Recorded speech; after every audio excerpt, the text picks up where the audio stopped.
Hello, welcome back, welcome new listeners. These are short little talks hoping to interest you, making you curious to examine your own mind and your own heart to see whether these things have truth and meaning, can be beneficial to you and wholesome and a blessing to others.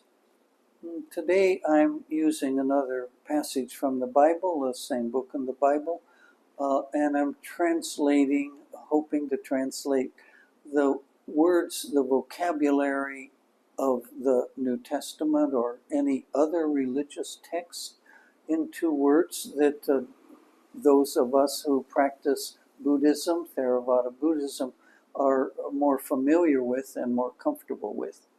It says, this is from 1 John's 2, from verses 4 through 6.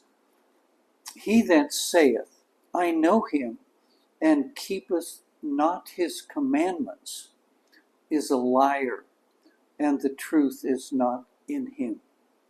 So briefly, someone claims to have beliefs in a religion and claims to be a practitioner of that religion, that philosophy, whatever it is, and doesn't live up to those teachings. In the words commandments, for those of you who don't know, God gave humans 10 ways to live a virtuous life.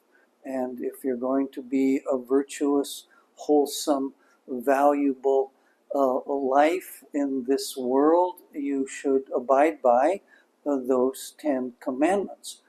Now, in Buddhism, we have 5, and they're called the 5 Precepts.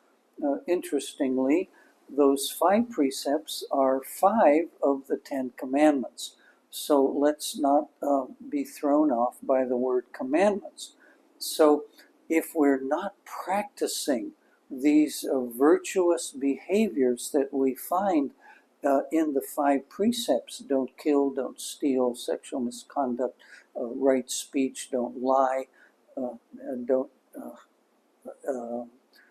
use intoxicants, etc., then we're not practicing Buddhism, no matter what we say or how well we can memorize and talk about it. So it says, if you're not actually practicing, but you're claiming to be a devotee, then you're a liar, and the truth cannot be found in you. So when we practice, the truth evolves from the heart, it expresses from the heart, and those who don't practice may have amazing intellect, they may be excellent speakers, but they haven't integrated in the heart. So then it says, but whosoever keepeth the word, that means does what he says, is not a hypocrite, does his word, in him verily is the love of God perfected. So let's not react to the word God, let's call it Dhamma, let's call it a Buddha nature.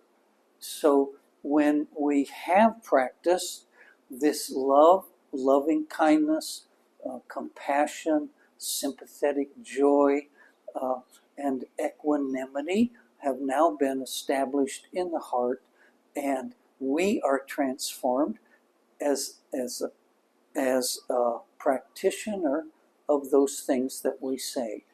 And there's one last quote, I'm running over time, from Buddhism, says a similar thing. Whosoever believes me without understanding me is blasphemous. That's a word we find in the New Testament.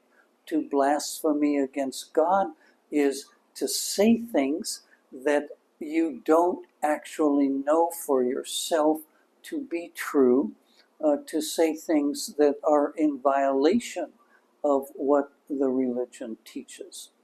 So let's open our heart through the practice of meditation and mindfulness. Let's examine Let's let go of all those ideas, emotions, beliefs. Let's not be a hypocrite. Let's practice the teachings of the Dhamma and be a benefit to all beings. Thank you.